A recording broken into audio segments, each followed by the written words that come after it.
Good afternoon and welcome to this webinar hosted by the Center for Parent Information and Resources, developing and disseminating information about state assessments to families of students with disabilities.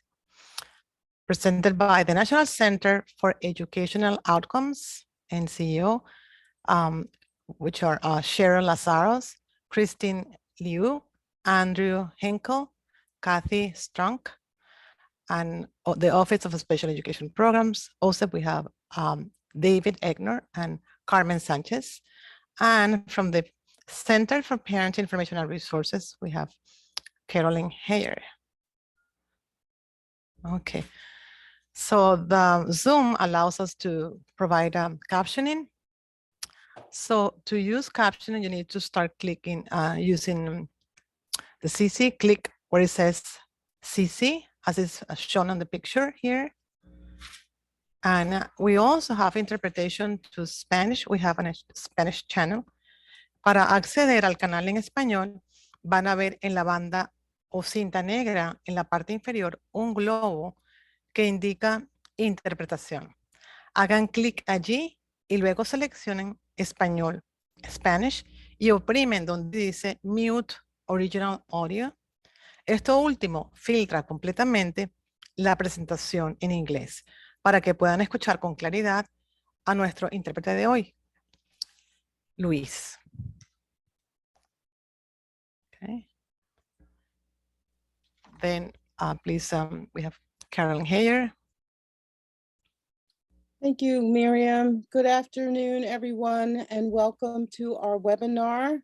I'm very excited about this opportunity to share information with you about our new collaborative partner, the National Center on Educational Outcomes. My name is Carolyn Heyer. I'm the director of the Center for Parent Information and Resources, and we are glad that you're able to join us today. Cheryl, would you like to say a quick hello before we move forward? NCEO is also equally excited about this partnership, that we've been around for a while, but have never really worked that much with the parent centers, and we are so excited about this opportunity to be joining with CPIR. Thank you. Next slide, please. So I wanted to take a moment and just share with you all why we are having this webinar today. It's really our first opportunity of many future collaborative activities to share some information with the parent centers, as well as resources that will help you all in your work in supporting families to make decisions about student participation in state tests, particularly those students with disabilities and those students with significant disabilities. We want to make sure that our families are armed with the information that they need to make informed decisions about how their children or students will participate in state testing. And the NCEO has created some wonderful resources that we will be sharing with you today so that you will have access to information that you can share with families. Next slide, please. So shortly you will hear a welcome from OSEP, and then you'll hear a little bit more about how the NCEO CPIR collaboration came to be. Then the NCEO team will share with you a myriad of information related to assessment and a wonderful toolkit that they have developed that will have some fantastic resources for parent centers to use in your work with families. And at this point, I would like to introduce to you and welcome our project officers for both NCEO and for CPIR. From OSEP, we have with us today David Egner and Carmen Sanchez, who have been so supportive of this work. Thank you, Carolyn. So I just want to welcome everybody to this webinar. All the parent centers, you know me as the program lead for the PTIs and also CPIR's project officer. And I really think it's really important that you have the most accurate and up-to-date information about state assessments and how they work with children with disabilities as you work with your families. And NCEO is really the premier technical assistance center around state assessments. So this partnership will make sure that families get the kind of information they need in family-friendly language, but that is accurate and correct. I know how nerve-wracking it is to make decisions about children's participating in state assessments because of when my son was also in school, and having these tools at the ready will be really useful. So I'll turn it over to David. Thank you, Carmen. Thank you, NCO. Thank you, CPIR, for doing this. I think everybody will be very impressed, hopefully, with the materials. The reason we develop these materials, this toolkit, is because, of course, we all know how challenging the last couple of years have been with COVID. And in the best of circumstances, it's not always obvious why we place such importance on assessments. Obviously, they're required, but we felt like there was a need to really explain in more depth sort of what's the purpose of the assessments, how does it help your child, how does it help the school that your child attends, how it's used in the state. There's a lot of reasons why assessments are important, and we think our hope is that this toolkit will explain those reasons, and hopefully not only to you as parents, but also to your children, because they would like to know why they're taking these assessments as well. So I hope, again, that by the end of this, you will have a greater appreciation for the importance of assessments. And thank you very much.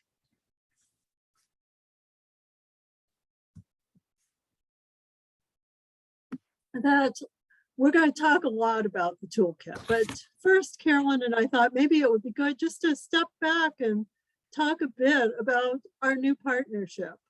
That NCEO's been around for a long time. We've been around for 31 years. We are tasked with providing technical assistance, and historically it's been mainly to state education agencies on how to include students with disabilities in assessments. But recently NCEO was recompeted, and we were recently refunded for another 5 years. That RFP that came out last year when it was recompeted had something new that had never been in any of the past RFPs. And that new piece was that it said that the center must achieve at a minimum the following expected outcomes: increased capacity of parents of students with disabilities to understand how students with disabilities are included in and benefit from participation in diagnostic, interim, and summative assessments to improve instruction of students with disabilities. And we saw that and we realized, oh, this is so important. We're so glad that we have the opportunity to put more effort into developing resources and materials for parents, but we also realized we need help. And so I contacted Carolyn to see if CPIR might be interested in partnering with us as part of this recompete. And fortunately, she and others at CPIR said yes. So next slide.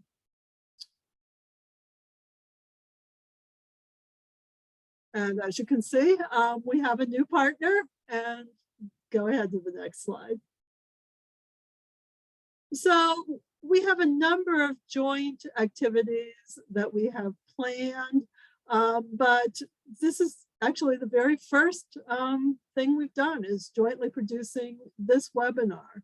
So we're excited to be doing this webinar. We're looking forward to your feedback at the end of it during the evaluation, telling us more about your needs, what works, what doesn't work as we provide technical assistance. to the parent centers. But our joint activities are to collaboratively develop and share resources.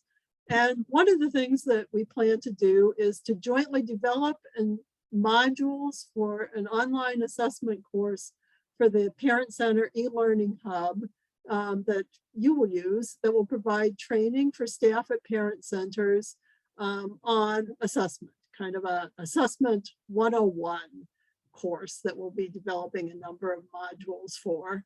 We also will jointly develop and create other resources for parents. CPIR will share NCEO resources that parents might find useful via its many platforms, which include Centers Connect, the e-newsletter, webinars, social media, and other networks. As I mentioned, we'll jointly produce webinars on relevant assessment-related topics, and NCEO staff will serve as content experts in CPIR's Who Knows What database. Next slide. Now I'm gonna kind of shift back to where we started, and that's talking about state tests and inclusion of students with disabilities in those assessments. One of the questions that we often get, I know you often get, is, well, why are there state tests? What's the reason for them, and how are they beneficial for students with disabilities? The IDEA requires that all students with disabilities are included in all state and district-wide assessments. That historically, students with disabilities often were excluded from both instruction, academic instruction, and from assessments. And so IDEA recognized just the importance that all students are part of instruction as well as assessment systems. And state testing is really important to help understand student learning and, you know, whether students are meeting standards. States do report, as well as districts and schools report data for students with disabilities with the same frequency as what they do for other subgroups. This all is reinforced by the Every Student Succeed Act, which also requires that states administer annual tests in grades 3 through 8, as well as in once in grades in high school, grades 9 through 12. And ESSA also reaffirms that all students are included in state testing, and that includes students with disabilities, English learners, and English learners with disabilities. Next slide.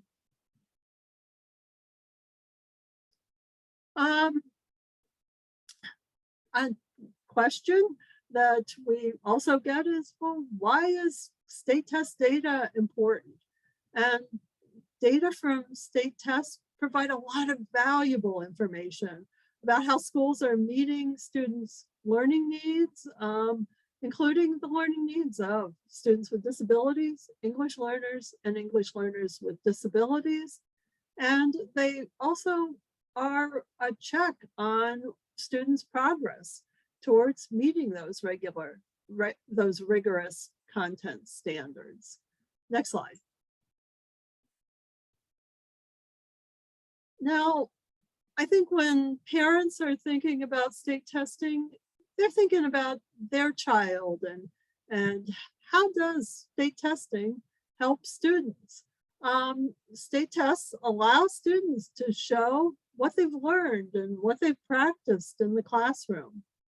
They also provide an opportunity for educators, families, and other community members to really understand how schools are meeting educational needs, and it supports educators' efforts to hold all students to high learning expectations, supports those efforts to help schools be the best they can be.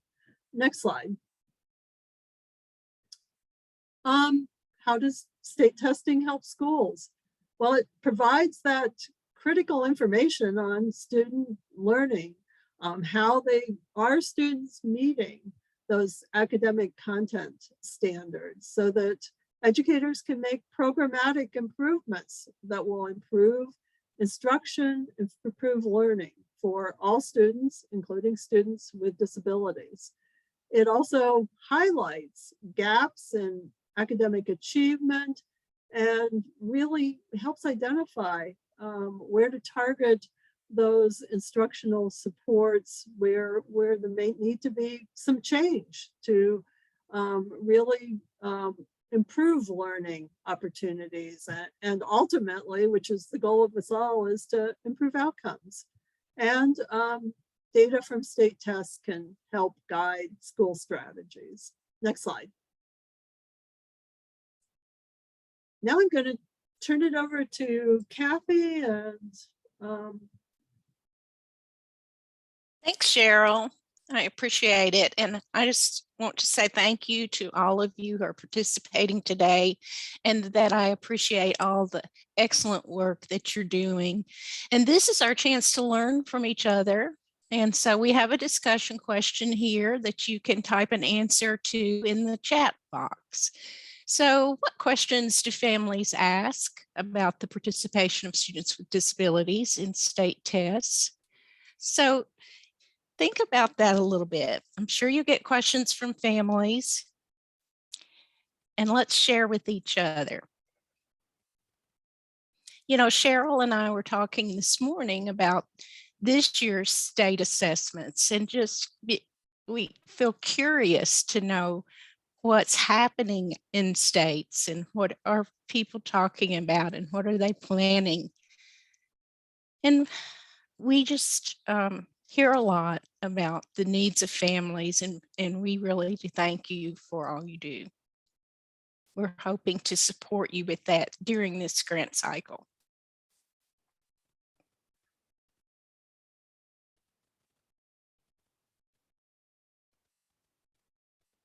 Right. Well, before we move on, I do have a question that we frequently receive, and that is, and Cheryl, you alluded to this a little bit. Is it better for me to keep my child home or my student home on testing day? Because sometimes families are encouraged to do that. What's a good response for those families? that I would say no, it is not a good idea to keep your child home on test day, and it's really, really disappointing if a school encourages parents and families to keep their child at home. That the testing is an opportunity to really, for the children to really show what they've learned and where what the wonderful things that our schools are doing. But it also is an opportunity to see, you know, are there places where there still is some need for more support, for thinking about programmatic changes. You know, encourage families to participate.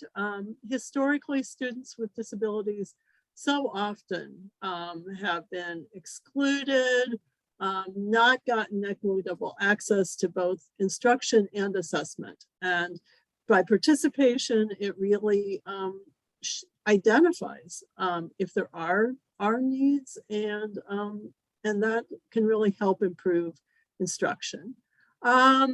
Question about, is it mandatory that my child participate in assessments? The basic answer is yes, but that it really varies somewhat from state to state. That some states do have opt-out possibilities, and there, you know, it's clearly defined in those states that their parents do have the right to opt out, but then the voice is not being heard, and really would, I don't know, discourage that.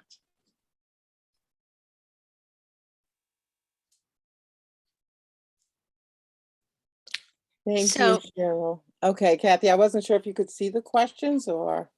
Yes, you can help me keep an eye on those. There's some from Victoria here. Yeah. Does my student need to take this test? I'm worried that it'll be too hard or frustrating for my child. And the school said they can be exempt from the M-STEP. Is that true? So does this sound familiar? Mhm. Really, there's some of the materials that we'll be sharing later in this session. We'll have some things that, you know, parents can really talk with their child and think about ways to reduce stress. Also, parents should really be thinking about how is the assessment accessible to their child, and may want to be talking with the other members of the IEP team about accommodations decisions and how to make good decisions about what accommodations their child receives so that their child can access the assessment without undue frustration. Different tests have different purposes. I see something here about IQ tests, and you know, the IQ tests, screeners, a variety of things are, you know, used for decisions about whether or not a child participates in special education. There are classroom tests and little, you know, quick formative assessments that teachers may give that are used for making day-to-day and minute-by-minute instructional decisions. Then there's those tests in the middle, those interim assessments that are used to make month-by-month decisions. And then equally important, it is, hey, did we get to where we wanted to go at the end of the year? Are the children, are the students learning what was, you know, what is anticipated they should be learning over a course of the year? And state tests provide that year-to-year feedback. So different tests have different purposes. Victoria has a question. In requesting accommodations, many schools have told parents that I work with that the accommodations like having the test read to them aren't available during the state testing. Yeah, that one we've heard, Cheryl. Yeah, that one actually varies from state to state. That many states do allow the read aloud of the state test. And it may vary somewhat. You know, some states it may just be the math assessment. Many states, though, permit read aloud of portions of the reading ELA assessment, but maybe not the passage. And the reality is, you know, relatively few students probably really need the read aloud accommodation, but some definitely do. But there is variation across states, and there are some states that do not permit read aloud, and that question may have come from someone in one of those states. And maybe we have time for one more from Jane. I have parents who opt out because they feel that if they do, the tests will stop because they're concerned that the schools are teaching to the test. Yes. Thank you, Jane. That's what schools are what states have content standards that identify important academic content that students should be learning at each grade level.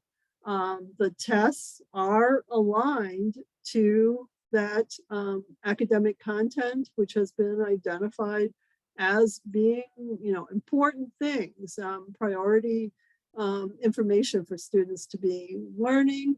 But that said, opting out isn't really that those content standards are what schools are teaching, what students are learning. Thanks, Cheryl. Thanks for your participation, everyone. Carolyn, do you think we should move ahead? Yes, and we can let folks know there will be another opportunity to have some conversation later on. So thanks, great questions. Mhm. Thank you, Kathy. You bet. So now we are going to tell you a little bit about a toolkit that NCEO has developed. And it's a participation communications toolkit, has lots of great resources that you may find useful as you work with parents and families. Next slide. This toolkit includes lots of fully customizable resources about why it's important for students with disabilities to participate in state assessments. Includes customizable flyers for families, students, educators, and policymakers. An IEP discussion guide that provides information about various test options and the implications of various decisions. Sample media posts, a slide deck, as well as a letter that can go out to parents. Some of my colleagues will be telling you in more detail about some of these various resources in just a moment. The toolkit is intended to provide a neutral but useful mechanism to guide positive conversations about students, testing, and participation. Next slide. Now, on all of these slides, we have big, long URL addresses that you surely can click on and find all of these individual resources. But the easy place to find it is just to go to the NCEO website, which is www.nceo.info. And then on the home page, we have some frequently used resources on the right-hand side, including the participation communication toolkit. So you can just click on that, and that will take you to all of these resources that we're sharing today. Next slide. And now I'm going to turn it over to my colleagues, Andrew Hinkle and Christy Liu. Andrew, Christy? Hello, I am Andrew Hinkle, Program Manager at NCEO with my colleague Christy. And we are going to do a little bit deeper dive into the contents of the communications toolkit. And I would just like to also say thank you for having us here. I think this opportunity and our partnership with Super is excellent and extremely important. So I'm just thrilled to be able to do this. Next slide. So there are a number of flyers in the toolkit. The toolkit is composed of a number of different components or pieces. And so one of those parts is a series of flyers that we have created. The flyers are simple, front and back, one page, bulleted, lots of white space, easy on the eyes, easy to read, directed towards a number of key audiences when it comes to talking about the participation of students with disabilities in statewide assessments. This first one I'm showing you is the one that was specifically created for families and parents. You can notice in the top right corner, there's a place for a logo. Then you have a nice picture with the title. And then the left side, you have a white block there of space with some text. On the right side, you have some sort of bluish, greenish colored boxes. I'm going to kind of dive into each one of those pieces. So next slide. So this is the white box that was on that first slide I just showed you. The questions that it goes into are similar to the questions that you just asked us, right? How does taking the state test help my child? How does taking the state test help my child's school? What can I do to support my child? My child gets nervous, has anxiety before the test. What can I do to help? And then for each one of those questions, we give some short, bulleted, easy to read, I hope, language that answers each of those questions. Next slide.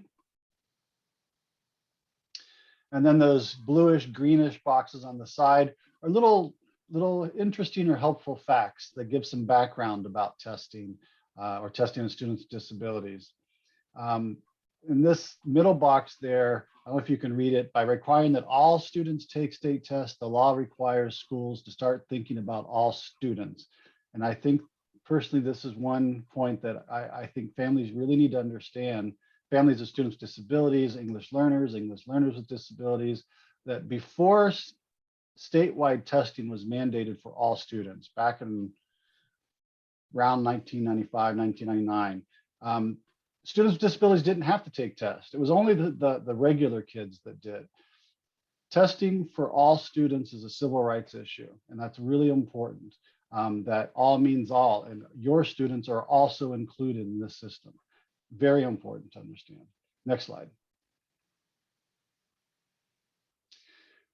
In the top right corner, all of these resources, this flyer and all of the other things we're showing you today are fully customizable. They're not PDFs, they're not locked down, they're Word documents. So locally, schools, organizations, school districts can take the resource and they can make it their own. So the logo, there's a place for a logo, but the group is encouraged to and should put their own logo there, brand it for themselves. The text is also not locked down, it's editable. So if there's something that it's a fact or an important point that you want your parents for your local situation to know, feel free to change the text for your situation. Next slide. And then the next flyer is the customizable flyer for students, right? You can see from the picture, I know you can't read the text probably, but you can see from the picture that the format is exactly the same. And indeed, the format for all of the flyers is the same. Single front and back, lots of white space, direct to the point. The student flyer is really unique because it's for students. It's not about students, it's for students. So the language has been even more simplified and directed to them about why they should take state tests, why the test should be helping them, what they can do to feel better about taking the tests. Okay, with that, I think I'm turning it over to my grand colleague, Christy. All right. Next slide. I think you have one more, Andrew. Oh, one more. So then there's also sorry, Christy. So there's also flyers for teachers. There's also flyers for policymakers. And the format's the same, all customizable, same, you know, hopefully easy to read, easy to access content, but following the same kind of format. Why these are important, how they help students, how they help schools. And now I turn it over to my colleague, Christy. Next slide, please. Andrew, while we're switching slides, we have a question in the chat box about are the flyers accessible? And I know you've been really involved in the development. Can you address that? They're accessible in the sense that they're Word documents, so that once the people, whoever puts their logo on it, make sure they've got the material, they can easily make it 508 compliant. I think that's what you're asking about, is the 508 compliance part. So they are in Word documents. They're not PDFs. Yes, you're welcome. Okay, thank you. Back up one, please. So one piece of the toolkit is specifically for IEP teams. We should be on the slide that says customizable IEP team discussion guide. If you can back up a few and find that. There we go. It's got a picture of, well, what might be an IEP team sitting around a table at the top there. So in an IEP team, there are some really critical decisions that get made about if and how a student participates in state assessments and district assessments too. And so we thought it was really important for there to be a piece specifically for IEP teams so that they know some of the issues to consider that are really foundational to the way a student engages with tests. And so this piece, it's just front and back, two sides. They really highlight 6 key areas that I'll show you in just a second, focused around potential consequences of different decisions about how a child participates in a test. And then also about accessibility, how a child is supported, I'll say, in interacting with that test. You're probably very comfortable and familiar with talking about accommodations for students with disabilities, but when there's computerized testing, there are also things built into a testing platform that we call accessibility features that any student can have. And so it's important that IEP teams consider that full range of supports for students. So we call that accessibility features and accommodations. So this guide provides, as I said, information on the different testing options and things to consider about accessibility features and accommodations. So next slide, it'll show you those topics. So the 6 sections, they each have just a brief paragraph. We know IEP team members are busy, so we kept it short. But the 6 sessions address, similar to other resources, why should students with disabilities participate? And then it goes into, well, what are the testing options? So there's a general assessment, and there is an alternate assessment for students with the most significant cognitive disabilities who are working on alternate achievement standards. So their work in the classroom, they're addressing the same grade level standard, perhaps an English language arts or a science standard, but the way in which they show their achievement of that standard is probably reduced in depth, breadth, and complexity if they're a student with the most significant cognitive disability. So an IEP team has a choice to make about which assessment might be the most appropriate for those kids. What are the implications of participating in the alternate assessment? That's something for an IEP team to consider really carefully, because there are potential implications. A child who takes the alternate assessment could end up taking the alternate assessment for, the rest of their testing years. They might have a restricted curriculum where they aren't exposed to as much content as their peers because of that decision. And there might be some other consequences as well, perhaps the type of diploma that they are eligible to receive, but that varies by state. There might be implications for post-secondary choices. So all of those things are things that IEP team needs to consider, and this flyer just calls them out briefly. There's a section on how the IEP team can confidently make the best participation decisions. And then, like I said, one on accessibility features and accommodations to make sure that the team is considering the full range of what's available. And again, that varies by state and by test. And then the last section is what is needed for a student to meaningfully access the assessment. So if you have families who are attending IEP meetings and feel like there needs to be more discussion about some of these issues, this could be a resource that a family could share with an IEP team. That might be one possible use for it. All right. Next slide, and I think it's back to Andrew. It is back to me. One of my roles at NCEO is to sort of head up the social media efforts of our organization.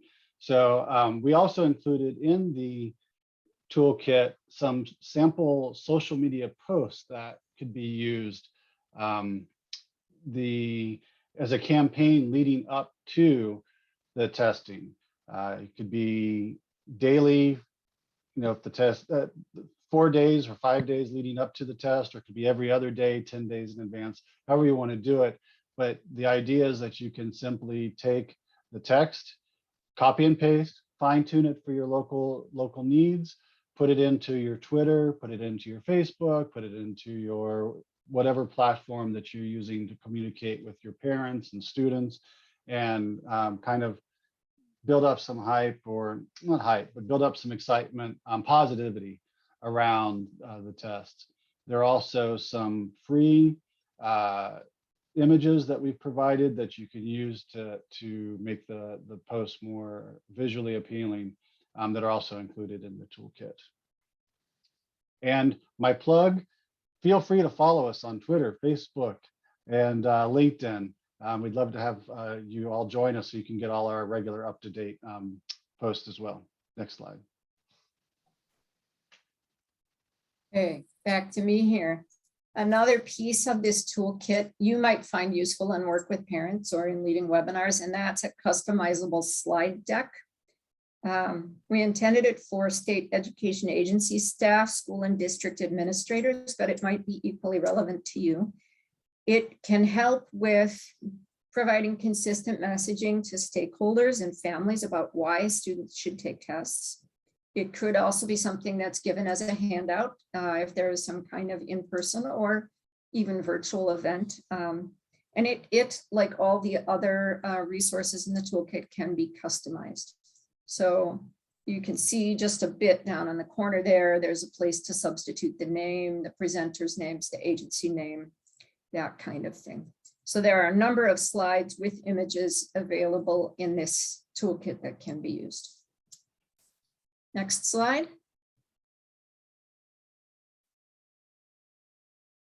This is Kathy again. Hi, thanks to my colleagues. And here's our chance to learn from each other again. Do any of you have questions about the toolkit? You could put it in the chat box. And as you were listening today, did you think about some ways you might use the tools in your situations? Carolyn, thank you for all the information you've been providing. My pleasure. Every time I click on your website, I see something new. So it's I want to make sure folks take the opportunity to do that. Yes, hopefully this is just the beginning of us being able to provide these kinds of things for the parent centers and all of you your families. Yeah, and part of my typo in my last post where I said stroll to the bottom of the page, that should be scroll, but if you want to take a leisurely scroll, that's okay. Well, Lisa, thank you very much. You know, it's important for the resources to be visually appealing and easy to understand. So if you have feedback for us too, we welcome that. Very good. So they're using constant contact. Great. Oh, this is a good idea, Victoria. To share it with your director, your training manager, to develop a video. Wouldn't that be a great thing? Wonderful ideas, aren't they, Carolyn? Absolutely. And the great thing is they will be shareable throughout the Parent Center network. So we don't all have to reinvent the wheel. So I think there's some great ideas here. Yeah, Roberta, this is interesting. You've considered yourself the epicenter of the opt-out movement. And so now you're wondering how the school districts there where you are reacted to implementing the use. We hope it has a positive impact. Right. We work with states that tell us about this issue. And as Cheryl said earlier, we hope this can be a neutral mechanism to get into some good, meaningful discussions about this. But we know that often those discussions about whether or not a child should be opted out of the assessment, that they often occur during IEP team meetings, and really helping a parent as well as the educators on those IEP team meetings, you know, think through, you know, what the possible consequences, as well as, you know, what's the reasons why the family's considering opting their child out. You know, really thinking that through is a benefit to everyone, regardless of what decision an individual family makes at the end of the day. And so we hope that these materials are used and found useful on Long Island and by the New York State Department of Education. I don't know specifically about New York, but I do know that a number of the states are using these resources, you know, have posted them on their website.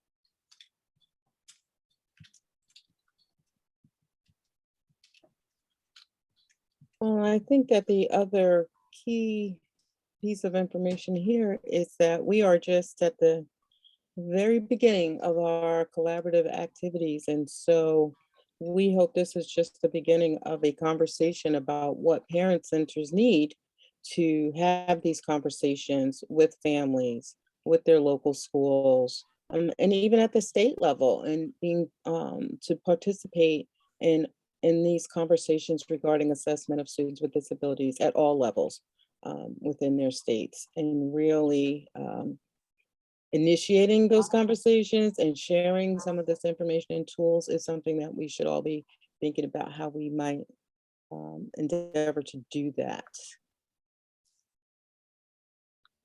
I think there's some more comments in the chat.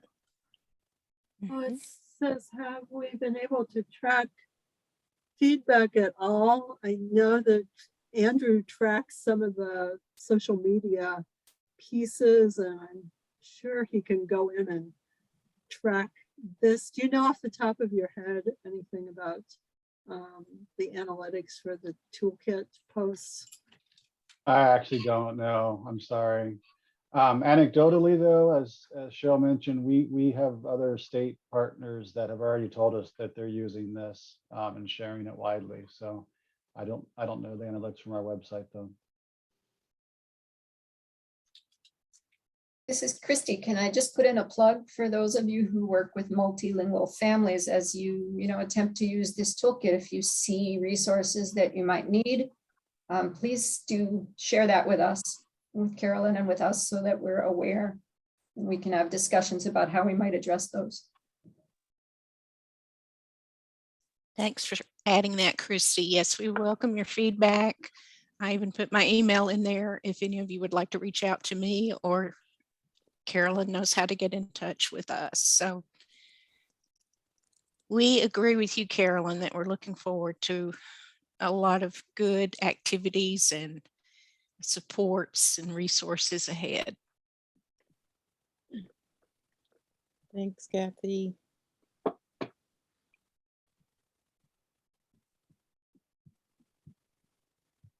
Well, thanks to everyone who's participated, and thanks for your questions and your comments. Thank you for your compliments too.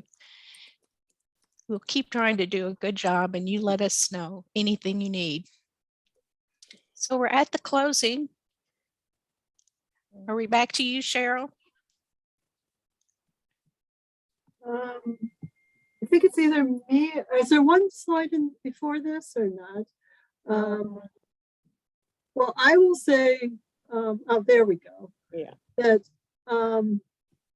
that this has been such a useful webinar. We are so pleased to be joining with CPIR and sharing this information with you. And now I'll turn it over to Carolyn to do the closing. Okay, well, thank you, Cheryl. Well, first, just a big thank you to the entire NCEO team. I've learned a lot about your work since we embarked on our new collaboration, and I'm excited that we will now be able to really engage parent centers in these conversations, in the development of new resources that are going to benefit families. So I just want to thank everyone who joined us today. Thank you for your participation, and certainly thank you to our presenters as well as our project officers from OSEP for taking the time to be here today, to share this information, and to kick off an ongoing conversation that I know will continue. So thank you all for joining us today. You will be directed to an evaluation. We ask you to please fill that out, because as we're just getting started, your feedback will be very helpful to guide our work moving forward and to inform what types of resources you would like to receive. So thanks all for joining us. I think everybody gets maybe 5 or 10 minutes back in their day. And I just appreciate the time and the participation. So enjoy the rest of your day. Thank you. Thanks to you too, Carolyn. Thanks. Bye, Kathy. everyone. All right, Bye. thank you.